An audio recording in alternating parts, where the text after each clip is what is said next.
Good morning to all. आज अपना topic है पेरिनियल टीयर। ये गायनेकोलॉजिकल टॉपिक है। आज अपन इसके बारे में पढ़ेंगे कि पेरिनियल टीयर मीन्स होता क्या है। ठीक है, मेरा नाम अक्षय शेगुकर है। मेरा एक यूट्यूब चैनल है जो कि मेरे ही नाम से अक्षय शेगुकर। ऐसे ही टॉपिक बने रहने के लिए आप अक्षय शेगुकर यूट्यूब चैनल को सब्सक्राइब और फॉलो करिए। तो सबसे पहले जानिए पेरिनियल टीयर होता क्या है।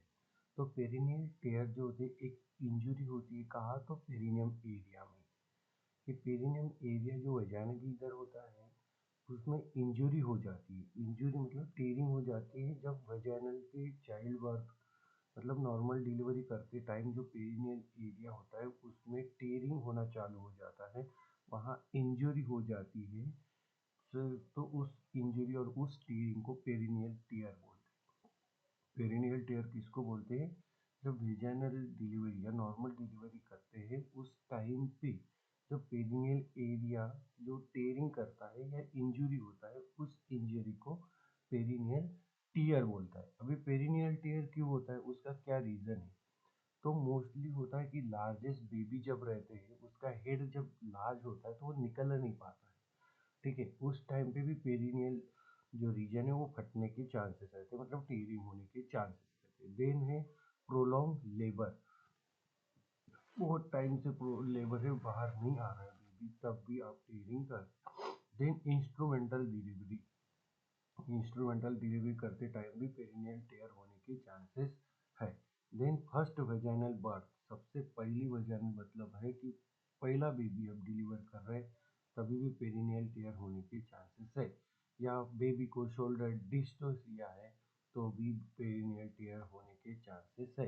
तो ये मोस्टली 5 कॉजेस है कि जिसमें आप पेरिनियल टीयर के पेशेंट को हो सकते। कौन कौन से? तो लार्ज बेबी होने के कारण, प्रोलॉन्ग लेबर होने के कारण, इंस्ट्रूमेंटल डिलीवरी आप कर रहे हैं तो, वजाइनल फर्स्ट वजाइनल बर्थ है तो, और शोल्डर डिस्टोसिया है पेशेंट को तो। देन उसके पेरिनियल एरिया के कुछ पेरिनियल टीयर के कुछ टाइप्स है। जैसे first degree perineal area tear है तो उसमें ओनली एंड ओनली स्किन का इन्वॉल्वमेंट होगा, बाकी किसी चीज़ का नहीं होगा। Then second degree perineal tear है तो उसमें स्किन प्लस मसल का इन्वॉल्वमेंट होता है जिसमें मसल्स भी आपको दिखना चालू हो जाती है। Then third degree perineal tear है तो उसमें एनल स्पिंचर तक आता है। ठीक है। देन फोर्थ डिग्री है जिसमें रेक्टल म्यूकोसा आपको दिखने में मिलता है। तो ये अपन आगे इमेज में पढ़ेंगे। जिसमें देख रहे होंगे आपको फर्स्ट डिग्री टीयर है जिसमें ओजाइनल ओपनिंग एंड पीरियम के बीच में स्किन टोन होने लगा है। ठीक है, यहाँ पे देखिए ये स्किन टोन होने लगा है तो इसको बोलेंगे फर्स्ट डिग्री टीयर। ठीक है। देन सेकंड डिग्री बाजू में आइए तो ये वेजाइनल ओपनिंग और एनस जो दिख रहा है उसके बीच में देखो तो ज़्यादा ही दिख रहा है, आपको मसल्स भी दिख रहा है जिसमें टोन मसल टोन आपको दिखाई दे रहा है, ऐसा आपको दिखता है तो ये सेकंड डिग्री टीयर है।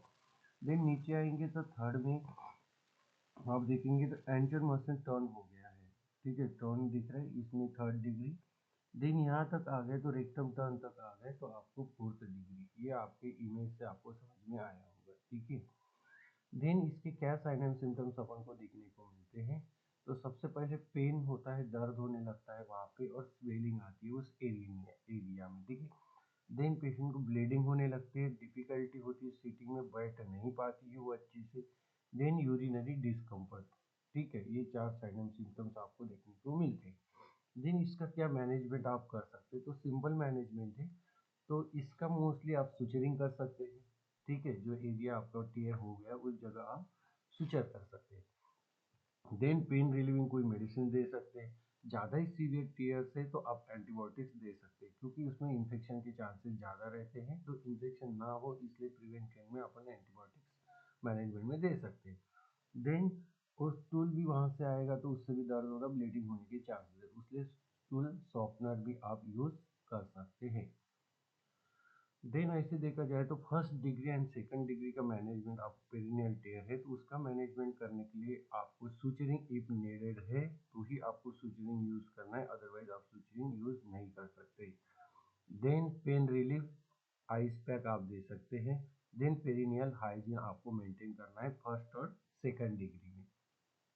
देन थर्ड और फोर्थ डिग्री का पेरिनियल टीयर है तो आप surgical repair in OT, then इसको ओटी शिफ्ट करना पड़ेगा लेबर रूम से पेशेंट, तब आप सर्जिकल रिपेयर कर सकते हैं। देन उसको एंटीबायोटिक्स देना है, देन टूल सॉफ्टनर देना है और पेल्विक फ्लोर फिजियोथेरेपी पेशेंट को करवाना है। ठीक है। देन है नर्सिंग केयर। नर्सिंग केयर क्या कर सकते हैं, तो पेरिनियल हाइजीन आपको मेंटेन करना है। देन पेन असेस करना है कि कितना डिग्री पेन है, उसके हिसाब से आपको पेन किलर एडवाइस मतलब देना है पेशेंट को। देन वुंड की मॉनिटरिंग करना है, उसमें ब्लीडिंग वगैरह का तो नहीं है, उसमें इन्फेक्शन है या नहीं है, वो सब चीज़ मॉनिटर करना है। देन पेशेंट को एजुकेट भी करना है क्लीनिंग हाइजीन मेंटेन करने के लिए। Then assess the perineal wound and bleeding, आपको असेस करना है पेशेंट की ब्लीडिंग और वुंड कैसा है। Then maintain strict perineal hygiene, आपको मेंटेन करना है। Provide pain management, pain management आपको देना है, पेशेंट को दर्द हो रहा है तो पेन किलर देना ही देना है। Then educate for Kegel exercise, Kegel exercise के लिए पेशेंट को बताना है, फिजियोथेरेपी की हेल्प लेके आपको पेशेंट को उसकी एक्सरसाइजेस के बारे में बताना है। Then monitor bowel and bladder function and encourage early ambulation. Then prevention आप कैसे कर सकते हैं, तो एंटीनेटल पेरिनियल मसाज, आपको क्या करना है, एंटीनेटल पेरिनियल मसाज करना है। Then control delivery of hair, ठीक है। Then warm compression during the second stage, जैसे सेकंड स्टेज आपका आता है तो वार्म कंप्रेशन आपको देना है। Then proper episiotomy only in indicated, जब इंडिकेटेड है आपको लग रहा है कि पहले बेबी का हेड भरा है तो आप छोटी सी इपिजेक्टोमी दे दीजिए, तो उससे क्या है ना, टेयरिंग होने के चांसेस नहीं रहेगा, तो प्रॉपर आपको इपिजेक्टोमी भी देना है। Then thank you so much, यही था आज का अपना टॉपिक। ऐसे टॉपिक बने रहने के लिए आप अक्षय शेरवर यूट्यूब चैनल को सब्सक्राइब करिए, दोस्तों के साथ शेयर करिए, कोई डाउट है तो आप कमेंट्स में पूछ सकते हैं।